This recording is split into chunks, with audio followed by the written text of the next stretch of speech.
Woke up today, hopped onto leechess.org, and won't you know it? There's a chicken. There's a chicken on the front page of leechess.org. How cool is that? All right, hopping back in to the pool.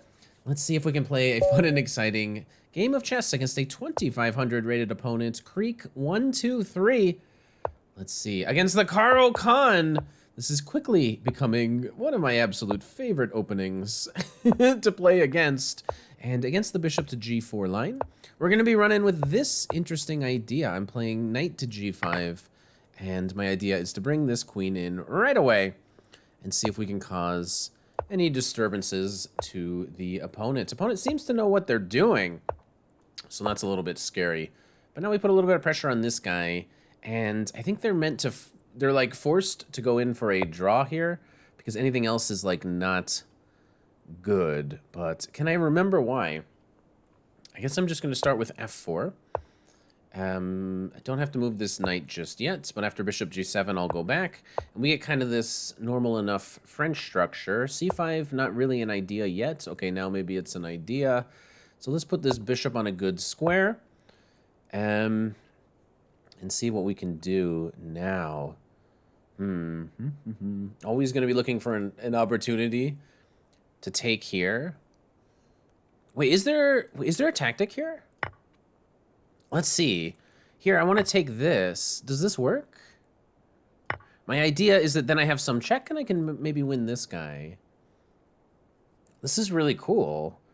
c5 can often tactically backfire in like these Caro-Kann't type positions. So yeah, here I'm delivering this check and then taking this, and then his whole structure is just kind of weak. Beautiful. So we take with a queen. Could also trade queens. Let's keep the queens on, because I think the opponent is going to be more scared than me.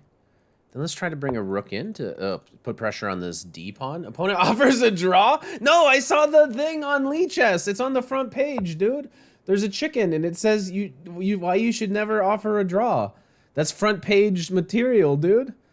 I don't want to trade queens, but I do want to win a pawn. I declined the draw. It's on the front page right now, okay?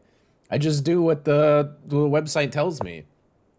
All right, now let's see. Let's go here. I imagine you can't take that. Your knight probably ends up getting trapped. We'll try to centralize all of these things, bring them in, ask this knight what it's really doing. Come on in with my rooks. Very active position, up a bunch of pawns, trying to take down the Caro-Kann't. There's a lot of good stuff here to like. Let's keep this bishop installed here. Make it even harder to bring a rook into the game. Okay, and there's a lot of good stuff happening here. Try to get these knights traded off. I suspect he's going to try to keep them on. But, I mean, this move has to be incredibly strong, but I don't see how he's going to untangle the position. So, I'm just scared. I'm scared just because, I am a chicken. Let's bring my king all the way up. Also f5. So many good things here, but I think, like, also doing nothing, like, just look at how tangled up all of his pieces are, even if I don't do anything. Oh, wait, he has an idea. Kind of. He's trying to do some untangling kind of stuff. Okay, I'm gonna go here.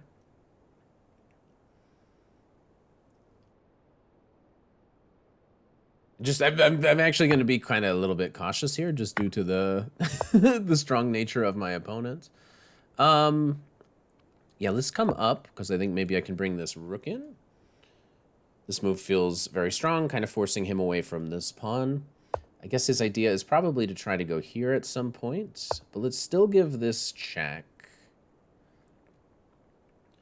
And I imagine here and here, look, I just imagine this is all...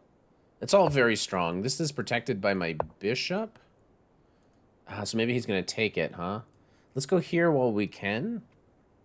He does have some checks and whatever. But he can't take here because his knight would hang. And if he takes here... I can take it back. Just have to be a little bit cautious because there's a knight. So I need to just make sure I'm constantly paying attention to where the knight can go. If you're trying to trick somebody, using the knights is usually a good way. Also, the opponent is going to have here at some moment. They use it now. Makes a lot of sense to me. I might even just sack, though. Look at this. I hate knights. They're too tricky. So let's just take this knight off the board and then run with this. Now my pawn is strong. Trying to make a queen. I'll use this bishop to prevent this. I'll threaten a checkmate. Let's go! Crushing the Caro-Kann't with one of my favorite lines. And this is actually a very important line to know. Yo, guess who's in the chat? I'm not streaming, but Total Noob is in the game. He's telling me don't blunder the fork. Uh-oh. I hope I didn't. Let's see if I let Total Noob. He's here on every video. Caro-Kann't, 2 knights defense. This is what I really like. And it feels like the most popular move, at least online, is d takes e4. But at least for the longest time, bishop to g4 was the main line of this opening. If you look in the Masters database, bishop g4 is actually still much more popular by quite a large margin. But I'm going to keep the Lichess database open to figure this out. Now, most people play h3. This is a totally normal move. And then it kind of gets you to win the bishop pair and life continues. But I really like this move, bishop to e2. And it's a move that's not very well studied. And it does have a lot of traps, and I think kind of the reason is because it doesn't get like the greatest evaluation from the computer, especially the way that I played. And one cool trick to know about this is that a lot of people will play d4, which is actually already a blunder. And I've had this many times where they play d4, and you're actually able to take. So a lot of games you might just win a pawn. The idea is that if they take your knight, you can take their bishop, and if they take your bishop, you take back with this knight, and you've won a pawn. So that's kind of fantastic.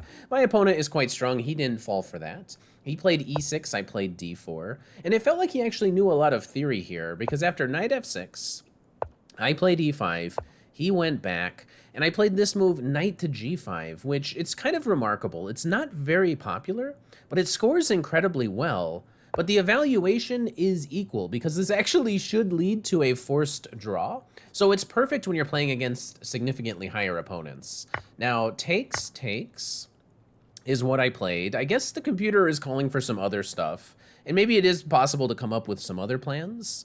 But I like this with the idea of playing queen to h5.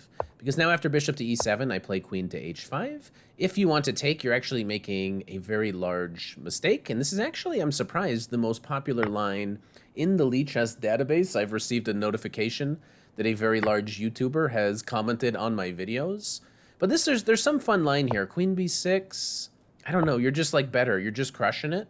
And I think if ever c5, which is the most popular move, there's this knight to d5 tactic. So there's all sorts of lines where this kind of tactic can take place. And the point here is really cool. After takes, you play e6.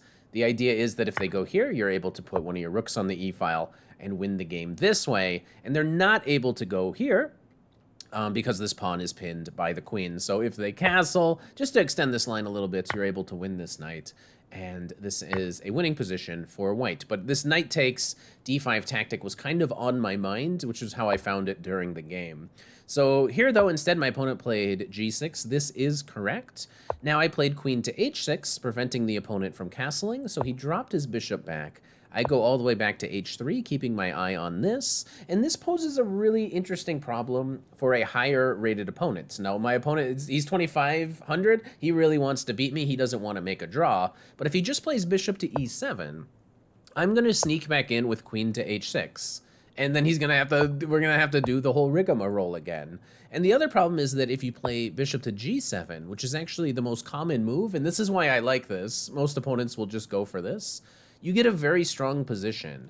You castle with white, and if they play h6, now your knight actually is attacked because this rook is hanging, but you're able to take here and win just a ton of pawns. You go here, whatever they do, you take more pawns, and it's one of those situations where you've given up a piece for 3 pawns, which is often incorrect, But here it is very, very, very good. You're able to drop this queen back somewhere, and you're beginning to roll these guys immediately, and it's not very obvious where the king should go. If you castle into this, these pawns are actually just going to roll all into you. It's like never really that easy to play c5, because then the knight starts hopping around. It's very actually strong. You just play f4, f5, and life is great for white. So, because of that, my opponent had to come up with a different plan. He's trying to avoid the draw. And instead of doing any of this, he decides to play queen to e7, which blocks the bishop from being able to come out this way. I guess he figures, okay, I'm going to be putting my bishop on g7 anyway. I played f4, which is not the most common, and possibly a little bit of a mistake. I guess castling probably is a lot stronger. I didn't castle, just, I guess we could get to kind of the same position by doing like this, and then I got to bring my knight back. I decided to play f4, which is an inaccuracy because of maybe some queen b4, putting pressure on this guy. That's actually good to know. When the queen comes out here, she should be trying to go to b4. But after h6 castles, we're back on the right track here. Bishop to g7, knight has to go back because now my knight is actually attacked, and it's a very significant advantage for white at this moment. My opponent played a6.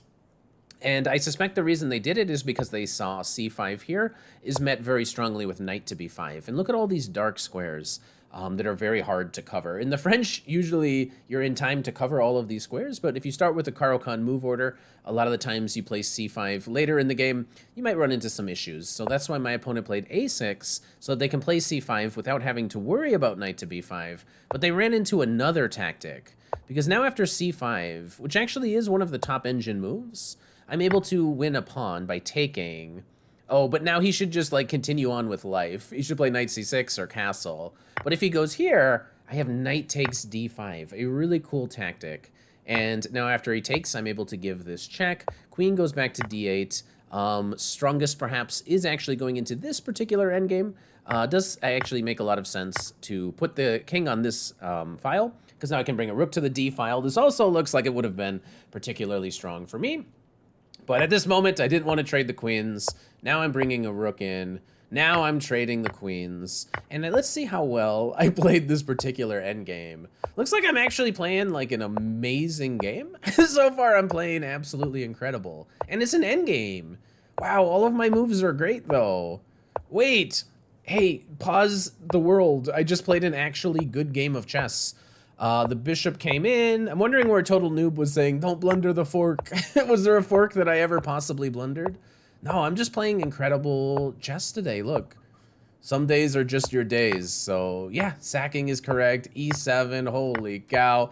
Getting this queen all the way in there. A great game of chess. That's how you crush the Caro-Kann't. Learn this variation and hit that subscribe button so you can learn even more about it. See you later.